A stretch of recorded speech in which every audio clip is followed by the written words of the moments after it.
Hey guys, how are you all doing? I hope everyone's doing great. In today's episode, I'm going to show you a Japanese anime movie. Now, many of you might be thinking, a cartoon movie? What's so special about that? But I'd really request you, don't skip this one. You have to watch it at least once. Trust me, if you watch this explanation till the end, you'll definitely end up subscribing to my channel. And honestly, this movie might even make you cry. Personally, when I started explaining it, I couldn't hold back my own tears, because in this movie, we'll see the heartbreaking story of a brother and his little sister during World War II. It's such a powerful story that once you start watching, you'll feel like you've stepped right into their world. Anyway, the movie begins with a child's voice. He says, September 21st, 1945. That's the day I died. Then we're shown that very day. We see a small boy looking terribly weak sitting on a train station platform. Even though the station is crowded and busy, no one steps forward to help him.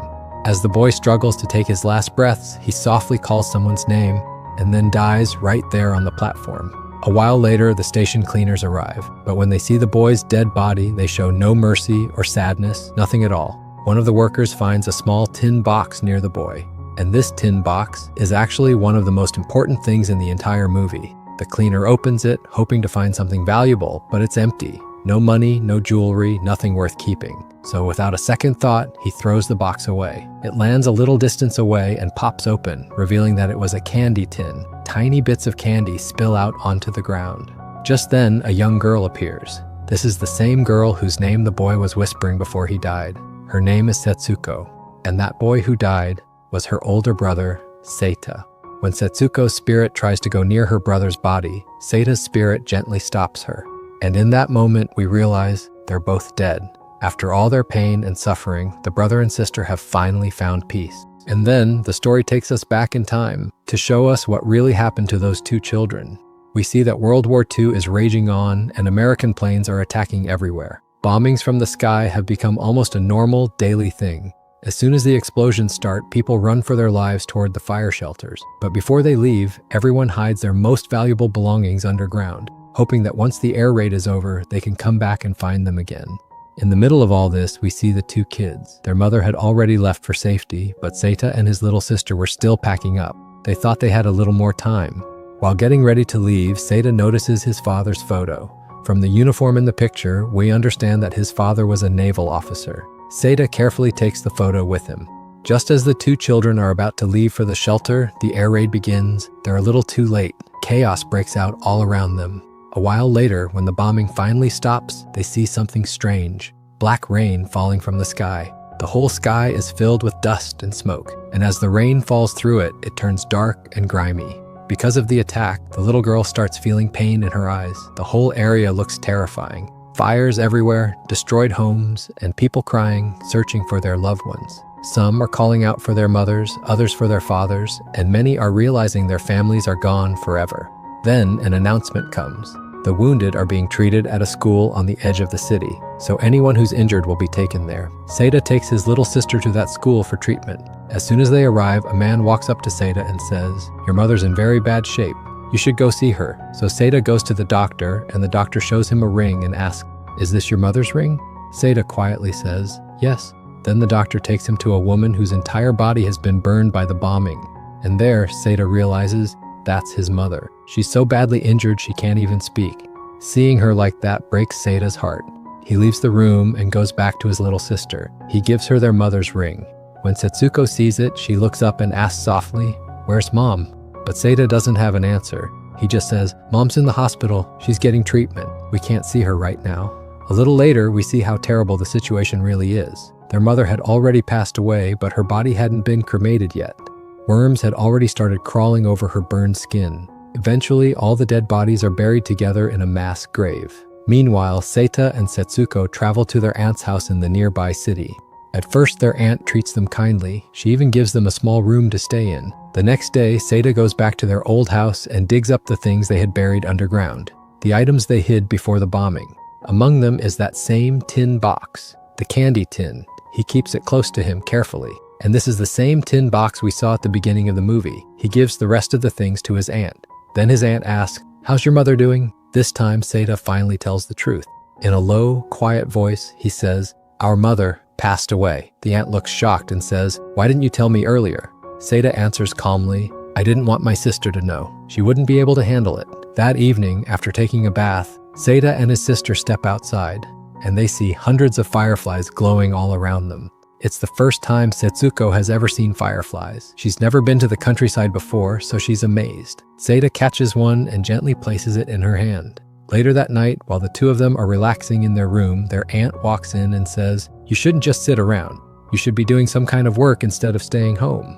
But Seita replies, "I used to work at a steel factory while studying in school. But now, the school's been destroyed by the bombing, and so has the factory." Then the aunt asks, "Did you write a letter to your father? Does he know what kind of situation you two are in?" Seita answers, "Yes, I sent him a letter." At dinner, we see something change. The aunt serves her husband and daughter full plates of food. But when it's Seita and Setsuko's turn, she gives them only a little. That's when we start to realize her behavior toward them is slowly beginning to change. The next day, Seita takes his little sister to the seaside. They laugh, play, and have fun together. And in that peaceful moment, Seita suddenly remembers his childhood, how he and his mother used to come to this very same beach, how she cared for them, how she fed them. As he's lost in those memories, suddenly the air raid siren begins to wail, a warning that another attack could happen any moment. So they rush back home as fast as they can. When they return, their aunt tells Seita, "That sweater your mother used to wear, it's useless now. I'm going to sell it and buy some rice instead." But when their aunt tries to take their mother's sweater to sell it, Setsuko grabs her hand and starts crying. She doesn't want her mother's sweater to be traded for a few bags of rice. It's a deeply emotional moment, the little girl clinging to the last piece of her mother, begging not to let it go. But still, the aunt doesn't stop. She takes the sweater and leaves anyway. After she's gone, Seita sits quietly, remembering his mother, how she used to wear that sweater on cold mornings, how beautiful she looked in it, and how their whole family once went on a winter trip together, taking pictures and laughing. By evening, their aunt returns after selling the sweater. She's bought rice with the money and gives half to Seita and half she keeps for herself. Later, when Seita and Setsuko are sitting down for breakfast, their aunt is in the kitchen making rice balls, a dish considered a bit special in Japan. But then Setsuko suddenly starts crying again. She says she wants to eat sweet porridge instead. Seita gently asks his aunt, "Have we already used up all the rice we brought?" The aunt replies, "Yes, it's all gone." So Seita smiles and says softly, "That's okay. We'll have rice balls today." Rice balls are delicious, but his aunt frowns and says, "You'll eat watery rice for lunch." It's basically a thin, cheap meal made to stretch what little food they have. Then she serves the proper rice balls, but only to her husband and daughter. Looking at Seita and Setsuko, she says sharply, "What do you think? People who work hard for this country deserve proper food. But lazy people like you two, do you think you deserve the same? You're always asking for rice. But do you earn it, or do you just sit around and eat?" Seita stays calm and replies, "That rice was ours. You sold my mother's sweater to buy it." The aunt's face hardens in anger. "So now you're calling me a thief? You should be grateful I even let you stay here. From now on, you'll cook your own food, and if you don't like it here, you can leave. Greater than don't you have relatives in Tokyo? You can go live with them instead." But in reality, they don't have any relatives in Tokyo. Their aunt was just trying to get rid of them. Those two little kids had already sold off their mother's clothes, and even then, they couldn't eat a full meal to fill their stomachs. So Seita decides to take his little sister to the local bank, the same bank where their mother had saved 7,000 yen for them. And at that time, 7,000 yen was a lot of money. After that, Seita writes a letter to his father, asking him to please reply as soon as possible. Then he withdraws the money and first goes to a store. They buy a small stove so they can cook their own meals, and they also buy plenty of groceries and supplies. Back home, the two siblings cook together for the first time, and for a while they finally get to eat properly, something they hadn't done in a long time. But even that doesn't sit well with their aunt. She still can't stand seeing them happy. Later, when Seita goes to collect their food ration, he finds out they're only allowed 2 kilograms of rice for both of them, and that the next ration won't come for another month. On their way back home, little Setsuko starts crying again. To cheer her up, Seita takes out the candy tin and hands it to her.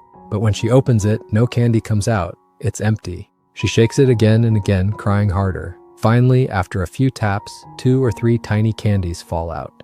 That's enough to make her smile again. Her eyes light up with joy. And when those candies are all gone, Seita fills the tin with water and lets her drink it, just so she can still taste a bit of sweetness. Can you imagine? The children of a proud naval officer reduced to this, just because fate was cruel to them. That night, while they're asleep, Setsuko has a nightmare. She cries out for her mother in her sleep. Their aunt, irritated by the noise, storms into the room and says to Seita, Make your sister stop crying, or both of you can get out of this house. Helpless, Seita picks up his little sister, holds her close, and steps outside, gently trying to calm her down. But just then, the warning sirens start blaring again. The Americans are attacking once more. Seita grabs his sister and starts running, desperate to save their lives. After running for a long time, they finally find shelter under a bridge. Looking around, Seita says softly, "Why don't we just live here, the two of us? At least we won't have to hear our aunt's words anymore." And that's exactly what they do. From the ruins and broken houses, Seita gathers wood and whatever materials he can find. He even sneaks back to his aunt's place to collect the few belongings they'd left behind and brings them to the cave. They buy a few vegetables from the market and cook simple meals together. And in that abandoned cave, the two motherless children finally build a small, peaceful home of their own. After so long, they cook vegetable porridge, and for the first time in weeks, they eat until their stomachs are full. At night, when darkness falls, Setsuko gets scared, so Seita goes outside, catches a handful of fireflies, and releases them inside their mosquito net. The whole cave glows with soft golden light, and for the first time in a long while, the brother and sister fall asleep peacefully, with full stomachs and gentle smiles. The next morning, when Seita wakes up, he notices Setsuko isn't beside him. He rushes outside the cave, and there he sees her digging tiny holes in the ground. She's burying the dead fireflies from the night before. When Setsuko sees her brother, she looks up and says quietly, "Brother, our mother's lying in a grave like this too, isn't she? I know everything. Auntie told me. Mom isn't alive anymore." Seita freezes. He doesn't know what to say. His heart shatters. His little sister has finally learned the truth he'd tried so hard to hide. Tears roll down his face as he pulls her close. He says softly, "Don't cry, little sister. When the war ends, I'll take you to Mom's grave. We'll build a house right beside it and live there together, forever." This part of the movie hits harder than words can explain. Maybe those of us who still have our mothers alive can't truly feel the pain the way these two did. Anyway, time passes, days turn into weeks, their savings slowly run out. Now, the brother and sister barely have any food left and no proper clothes to wear. Desperate, they go to a nearby farmer, the same man they used to buy food from. They beg him for help, but this time the farmer refuses and sends them away. And just then, another American air raid begins. The two siblings hide in a field filled with tomato plants. Starving, Seita grabs a few tomatoes, eats 2 or 3 quickly, and gives one to Setsuko, just so she can have a bite to eat. The two siblings steal a few more tomatoes for themselves and return to their small cave. But soon, things start to get worse. Setsuko keeps drinking unclean water and living in that dirty, damp cave. And eventually, she falls seriously ill. Her skin develops rashes, and soon she catches a severe case of diarrhea, the kind that spreads during war and famine. Seita doesn't know what to do. He feels helpless. That night, he decides to sneak out to steal some food and medicine for his little sister. But fate turns cruel again. He's caught by the field owner while trying to steal, and the man starts beating him mercilessly. Seita cries and begs for forgiveness. "I'm sorry. Please stop. I did it for my little sister. She's sick, she's starving. I just wanted to get her something to eat. I'll never do it again. Please forgive me." But the man shows no mercy. He drags Seita through the dirt all the way to the cave and keeps beating him, right in front of little Setsuko's eyes. Terrified, Setsuko kneels down, crying, and pleads, "Please, don't hurt my brother. Please stop." But the man doesn't listen. He finally hands Seita over to the police. At the station, the police officer looks at Seita, bruised, bloody, and trembling, and feels pity for him. After hearing his story, the officer releases him. When Seita steps outside, he sees something that breaks him completely. His frail little sister, Setsuko, has walked all the way to the police station to find him. She looks pale and weak, barely able to stand. Tears stream down Seita's face as he kneels beside her and slowly walks back toward their cave, the only place left they can call home. After that, we see Seita risking his life going into areas still under attack. Wherever the fighting was happening, people were fleeing, and Seita would use that chance to sneak in and quietly take food and clothes, just enough to feed his little sister. Days passed this way, but Setsuko was gradually becoming weaker and sicker. Finally, Seita takes her to a hospital in the city. The doctor examines her and says, "Your sister's condition is very serious. She's severely malnourished, and she's suffering from diarrhea as well." Seita asks, "Then doctor, please give me some medicine for her." The doctor shakes his head. "There's no medicine for this. Only nutritious food can save her. Nothing else will help." Desperate, Seita asks, "Please, tell me, where can I get nutritious food for my sister?" He carries Setsuko outside in his arms, wandering the streets in search of anything that could help. While walking, they spot some broken ice lying on the ground next to an ice cart. Setsuko happily grabs a few pieces and puts them in her mouth. Seita asks gently, "Do you want something else to eat, little sister?" Through her tears, she whispers, "Brother, I want a little rice, a little noodles, and a little ice cream." Seita hugs her tightly and says, "I'll bring you everything you want. You just stay strong, little sister." Seita leaves Setsuko safely in their cave and heads back to the bank, where their mother's 7,000 yen is still kept. He withdraws the money, ready to buy food for her. But in the bank, he overhears devastating news. Japan has lost the war to America. His father, who served in the Navy, has died along with everyone on the naval ships. All hope for the two children dies in that moment. Seita rushes out of the bank, clutching a photo of his father, crying uncontrollably. But he stops himself, wipes his tears, and heads home. He buys watermelon, chicken, noodles, everything his little sister loved. By the time he returns, it's already too late. Seita cuts a piece of watermelon and places it gently in Setsuko's mouth. She whispers weakly in her small voice, "Brother, the watermelon is so sweet. Thank you so much." And that is Setsuko's final words. Seita still doesn't fully realize it. He starts cooking all her favorite foods, rice, noodles, everything, but she will never wake up to eat them. When he finally understands, Seita lies down beside his little sister's body for the entire night, staring at her innocent, peaceful face. The next morning, Seita goes to a local farmer and buys some fuel to cremate his sister's body. After that, Seita's mind fills with nothing but the memories of his little sister Setsuko. He remembers her playing on the swing, pretending to be a soldier in her tiny uniform, cleaning the cave and arranging everything neatly, saying, "Brother will be home soon." He remembers how she used to sew just like their mother, such a small girl with such big dreams. But now, she's gone. No one will ever call him brother again. Seita carries Setsuko's small body up a hill. He places her gently inside a wooden box, along with her favorite toys, the only treasures she ever had. He looks at her sweet face one last time, the face he will never see again. Then, with trembling hands, he lights the fire. In that moment, Seita lets go of everything. All his pain, all his memories, all his love. The little girl, Setsuko, is finally free from this cruel, hungry world. Seita collects the few remaining bones of his beloved sister and places them carefully inside the small tin box, the same candy box that once brought her so much joy. After that, he leaves the cave forever. He never returns. Time passes. Japan surrenders. The war ends. Life slowly goes back to normal. People smile again, rebuild their homes, and enjoy peaceful lives. But Seita's will to live, his reason to smile, is gone forever. And then, we finally understand the very first scene of the movie. The boy we saw dying at the train station was Seita. That same tin candy box was with him until the very end. And that's how the story of these two innocent siblings, Seita and Setsuko, comes to a heartbreaking end. Years later, we see that Japan has become one of the most advanced countries in the world. But even now, the spirits of the two siblings, Seita and Setsuko, are still watching over it. Yet no one really knows their story. They sit quietly, thinking, what was our fault? What did we do wrong? Or was it the fault of ordinary people like us, caught in a world they couldn't control?